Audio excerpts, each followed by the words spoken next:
السنة هي 2026. هواء الليل فوق قنا بارد وثقيل يحمل رائحة الغبار والحجر القديم. الوقوف أمام معبد دندرة العظيم لا يشبه زيارة موقع تاريخي بقدر ما يشبه حسناً الاقتراب من عملاق نائم.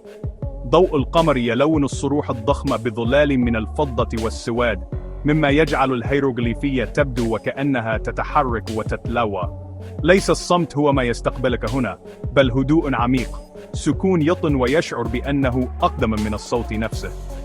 أنت لست مجرد مراقب، في اللحظة التي تتجاوز فيها العتبة، تصبح جزءاً من وعيه.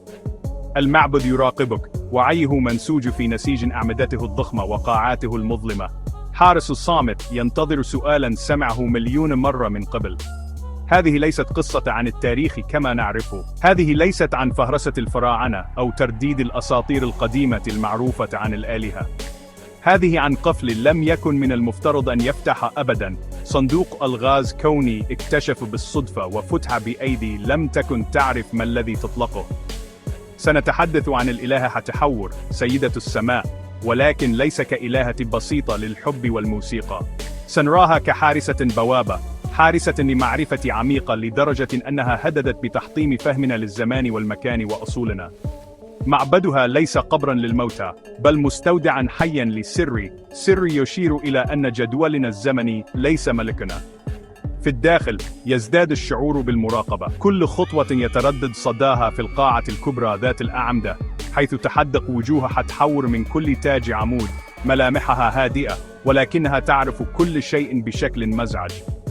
من السهل تخيل وميض ضوء المشاعل من آلاف السنين الماضية، تراتيل الكهنة وأداء طقوس فقدت غايتها الحقيقية، أو ربما أخفيت عمداً. يصبح الهواء كثيفاً بطاقة كهربائية وقمعية في آن واحد. أنت تسير عبر آلة، جهاز بني لغرض يتجاوز العبادة البسيطة بكثير. لقد صمم للتفاعل مع السماوات، لتتبع شيء ما، لانتظار شيء ما، وللتحذير من عودته. السر الحقيقي لدندرة ليس منقوشاً على جدرانها الخارجية ليراه الجميع. إنه مخبأ مدسوس في أعمق وأظلم الغرف، بعيداً عن ضوء الشمس. إنه يقع على السقف، خريطة لا ينبغي أن توجد، خريطة سماوية تتحدى كل ما كنا نعتقده عن العالم القديم. إنها رسالة، نبوءة وتحذير، كلها مجتمعة في شيء واحد. كلما توغلت أعمق في قلب المعبد، يمكنك تقريباً سماع همسات مبدعيه. لم يكونوا مجرد كهنة، كانوا فلكيين، مهندسين، وحراساً لعلم محظور. والسر الذي حموه هو سر بمجرد فهمه يغير كل شيء. كان ذلك عام 1799. جنود نابليون، جزء من حملته العلمية إلى مصر، عثروا على مجمع دندرة المدفون جزئياً في الرمال. كانوا مهندسين معماريين، فنانين، وعلماء، ولكن لا شيء كان يمكن أن يعدهم لما وجدوه على سقف كنيسة صغيرة على سطح المعبد. هناك منحوتة بتفاصيل رائعة، كانت لوحة دائرية بارزة، خريطة للسماوات. كانت هذه دائرة الأبراج في دندرة.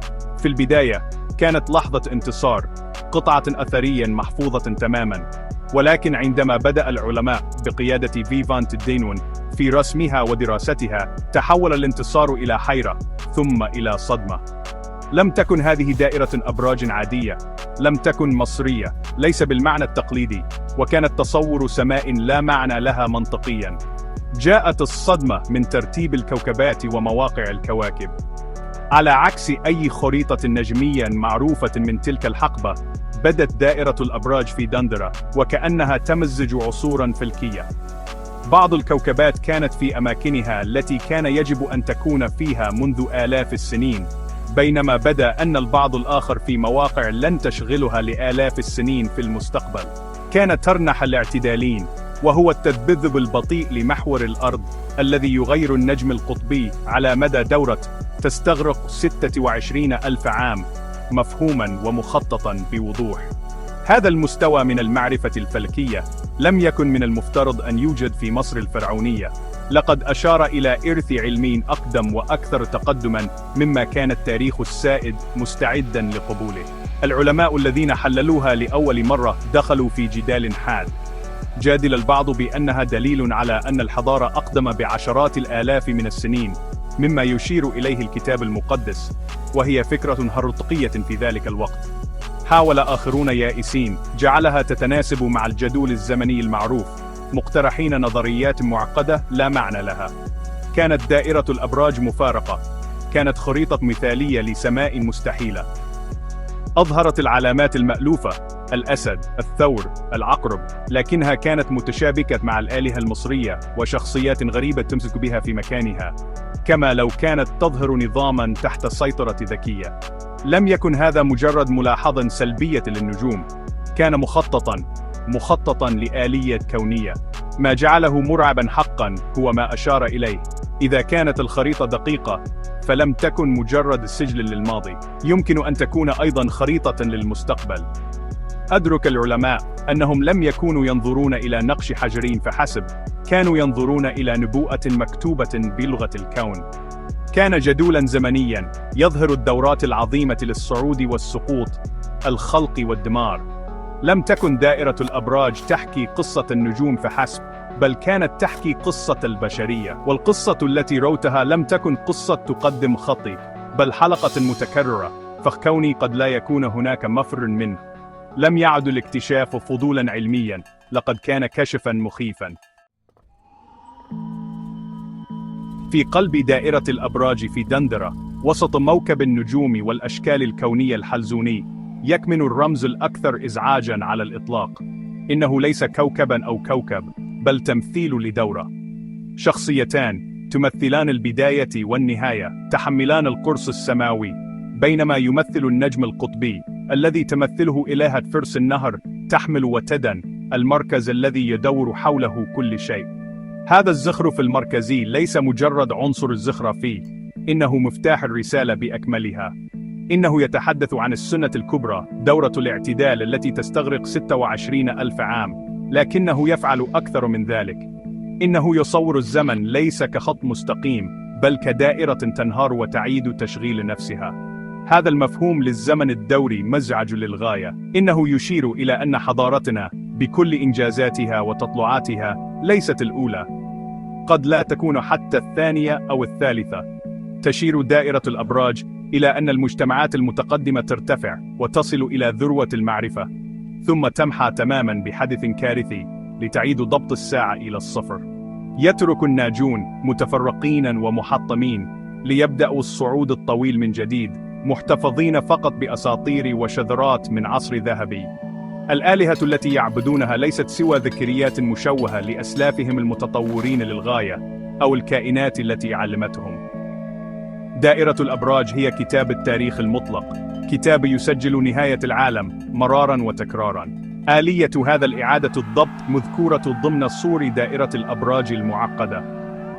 العلماء الذين تجرؤوا على النظر إلى ما وراء التفسيرات التقليدية رأوا تحذيراً، رأوا اصطفاف بعض الأجرام السماوية كزناد، ساعة منبه كونية تحسب التنازل للكارثة التالية. كانت الخريطة على سقف الدندرة بالتالي ليست مجرد تاريخ، كانت عيداً تنازلياً. لقد أظهرت الظروف التي ستكتمل فيها الدورة وسيعاد تشغيل نظام العالم بعنف. لم يكن كهنة حتحور مجرد عباد، كانوا حراس هذه المعرفة الرهيبة، مكلفين بمراقبة السماء والحفاظ على التحذير للجيل التالي من البشرية، على أمل أن تتمكن الدورة يوماً ما من كسرها. هذا التفسير يحول المعبد من مكان للعبادة إلى ساعة يوم القيامة. كل طقس تم أداؤه داخل جدرانه كان يمكن أن يكون محاولة لتهدئة القوى الكونية، لتأخير الحتمية، أو ربما لضمان بقاء المعرفة خلال الظلام القادم. وجوه حتحور الهادئة تتخذ معنى جديداً ومأساوياً. إنها ليست مجرد إلهة الفرح، إنها حارسة حقيقة محزنة، الشاهد الأبدي على دمار وإعادة ميلاد أطفالها. دائرة الأبراج هي إرثها، رسالة أخيرة ويائسة أرسلت عبر هاوية زمن منسي، تخبرنا أن نهايتنا مكتوبة في نفس النجوم التي شهدت بدايتنا. أسرار دندرة لا توجد بمعزل عن غيرها. عندما توسع نظرتك خارج حدود مصر، يظهر النمط مذهل. على بعد آلاف الكيلومترات في بلاد سومر القديمة، سجلت حضارة أخرى قصصاً ذات طابع متشابه بشكل مزعج. تتخذ النسج الألواح المسمارية السومرية، وهي من أقدم النصوص المكتشفة على الإطلاق عن الأنوناكي، أولئك الذين جاءوا من السماء إلى الأرض. لم يتم وصف هذه الكائنات على أنها أرواح أثيرية أو آلهة مجازية. لقد تم تصويرهم على أنهم كائنات مادية من لحم ودم نزلوا من السماء، ويمتلكون تكنولوجيا متفوقة، وعلم البشرية أساسيات الحضارة، الزراعة، القانون، الهندسة المعمارية، والأهم من ذلك علم الفلك. هذا التوازي دقيق للغاية ليكون مجرد صدفة. الآلهة المصرية النترو الذين قيل إنهم حكموا مصر في عصر ذهبي بعيدا يعرف باسم زيب تيبي أو الزمن الأول، يتشاركون نفس سمات الأنوناكي السومريين. تصف كلة الثقافتين هذه الكائنات القوية كمعلمين ومؤسسين أعطوا البشرية قفزة نوعية في المعرفة. وتصر كلة التقاليد على أن هؤلاء الآلهة لم يكونوا من الأرض، لقد كانوا زوارا. تشير تصويرات حتحور، بتاح وتحوت في مصر، وإنكي وإنليل في سومر، كلها إلى سرد مشترك للتدخل الفضائي في الشؤون البشرية. لقد تم اعتبارهم سادة العلم، قادرين على التلاعب بالطبيعة ورسم خرائط الكون بدقة لا نبدأ في تكرارها إلا الآن.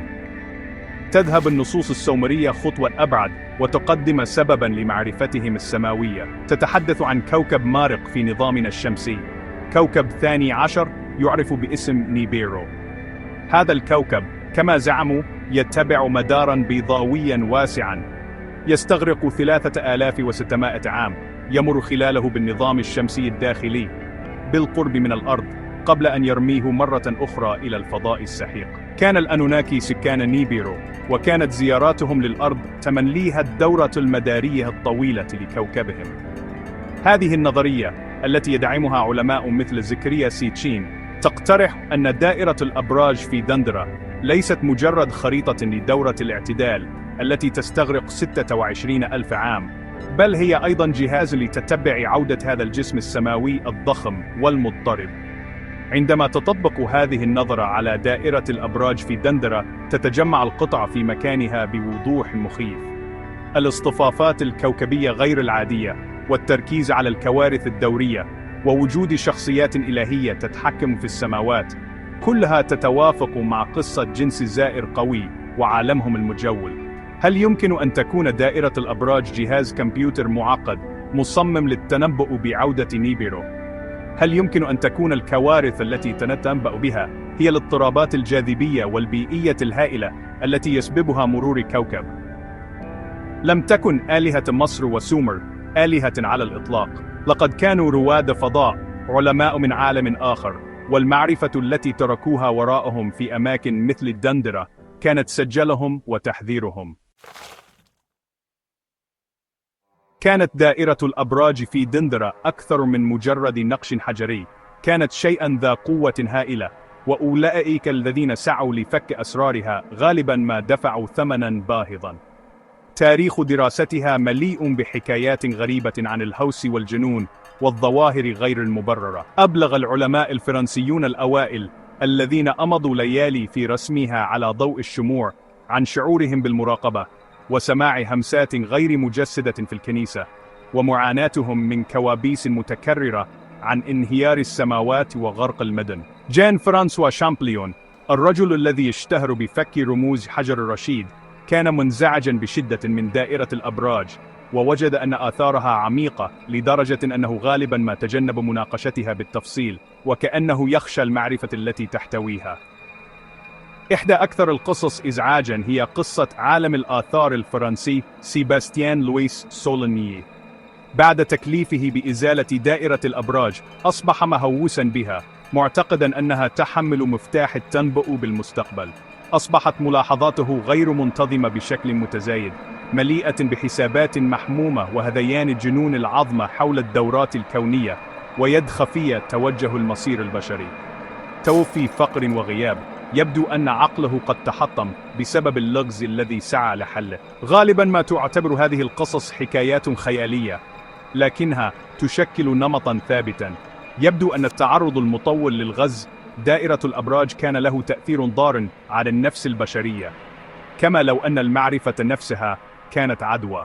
كان هذا الإغراء الخطير والجدل التاريخي المتفجر الذي أثارته هو ما أدى إلى إزالتها.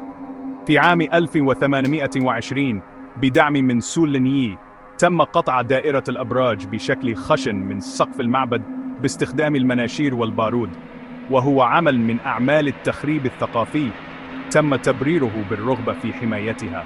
لكن الكثيرين يعتقدون أن الدافع الحقيقي كان السيطرة على سرها. بأخذها إلى متحف اللوفر في باريس يمكن للسلطات الفرنسية احتواء السر. يمكنهم تقديمها كقطعة أثرية غريبة وتجريدها من سياقها، ودفن النظريات الأكثر راديكالية حول عمرها ومعناها تحت طبقات من العقائد الأكاديمية. تركها في دندرة في مكانها الأصلي كان سيسمح لها بالبقاء كعراف حي. في المتحف أصبحت عينة ميتة. كان الخوف هو أنه إذا أصبح الغرض الحقيقي لدائرة الأبراج كساعة دورية ونبوءة الدمار مقبولا على نطاق واسع، فقد يزعزع استقرار المجتمع، سيهز أسس التاريخ والدين وإيماننا بالتقدم. القصة الرسمية المقدمة في متحف اللوفر اليوم هي أنها خريطة حديثا نسبيا من العصر الروماني، خريطة أسطورية غريبة. هذا عمل متعمد من القمع الفكري. لم تتم إزالة دائرة الأبراج للحفظ بل للإخفاء. تم أخذها من منزلها لكسر قوتها، لإسكات رسالتها المرعبة حول ماضينا ومستقبلنا، ولمنع العالم من اكتشاف أن تاريخنا كذبة. معبد الدندرة لم يكن وحيداً، لقد كانت جزءاً أساسياً في نظام أكبر وأكثر تعقيداً بكثير. عندما تنظر إلى خريطة مصر القديمة، ترى أن المواقع المقدسة الرئيسية مثل أهرامات الجيزة والأوزيريون في أبيدوس ومعبد الدندرة ليست موضوعة بشكل عشوائي. إنها مصطفى بدقة مذهلة، سواء مع بعضها البعض أو مع الأجرام السماوية. هذا يشير إلى أنها كانت جميعاً جزءاً من شبكة واحدة متكاملة، آلة كوكبية ذات حجم وهدف هائلين. الجيزة مع الهرم الأكبر ربما كانت مصدر الطاقة أو مركز الاتصالات الرئيسي. أبيدوس برمز زهرة الحياة الغامض وقصص القيامة يمكن أن تكون مركزاً للمعرفة البيولوجية أو الروحية. دندرة بدائرة الأبراج الخاصة بها كانت الساعة الرئيسية للنظام بأكمله، المرصد المكلف بتتبع الدورات الكونية العظيمة التي تحكم العملية بأكملها. كانت وظيفتها مراقبة السماوات بحثاً عن المحفزات والاصطفافات السماوية التي تشير إلى نهاية دورة وبداية أخرى. المعلومات التي تم جمعها في دندرة كانت ستكون حيوية للمواقع الأخرى في الشبكة. لقد كان نظاماً مصمماً لطول العمر، مبنياً ليصمد أمام الكوارث التي صمم للتنبؤ بها. كان كل معبد ترساً في آلة عظيمة، وكان غرض الآلة هو مراقبة وتسجيل وربما حتى التأثير على مرور الزمن نفسه. مفهوم هذه الشبكة العالمية لا يقتصر على مصر.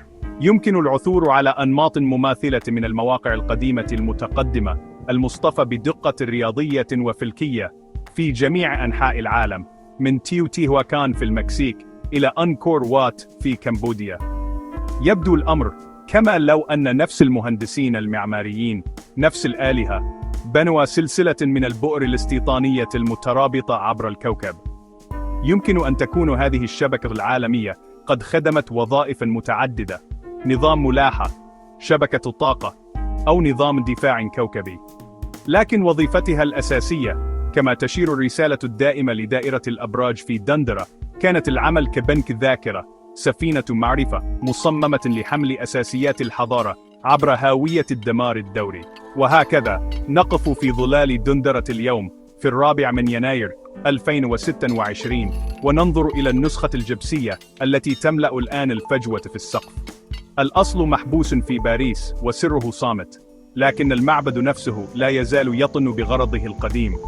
السؤال الذي يفرضه علينا عميق بقدر ما هو مرعب: هل نحن ورثة هذا الإرث العظيم والقديم، الجيل الذي سيفهم الرسالة أخيراً ويكسر الدورة؟ أم أننا مجرد موضوعات لأحدث تجربة حضارة ضلت طريقها مرة أخرى، مقدر لها أن تنجرف عندما تدق الساعة الكونية الكبرى منتصف الليل.